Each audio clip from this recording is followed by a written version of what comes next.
আসসালামু আলাইকুম প্রিয় ছাদ বাগানীরা, আপনাদের অভিজ্ঞতা বাড়ানোর জন্যই মূলত আমি আমার ছাদ বাগানের একটা ধনিয়া চাষ করলাম এই বেডে, সেটা শেয়ার করতেছি।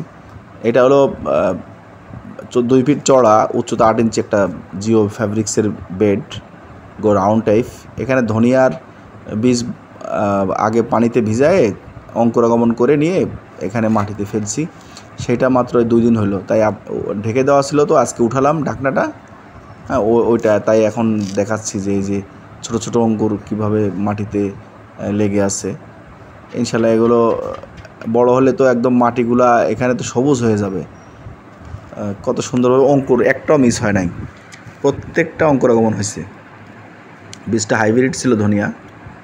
তো একটা ছোটো ফ্যামিলির জন্য একটা ছোটো বেডে এরকম ধনিয়া চাষ করতে পারি। শীতকাল আসছে, এখন ধনিয়া ভর্তা খাওয়ার জন্য বা সবজিতে ব্যবহারের জন্য সবারই প্রয়োজন। তো দেখেন, এখানে একটা ছোটো বেডে একটা ছোটো ফ্যামিলিতে যথেষ্ট। ধন্যবাদ সকলকে।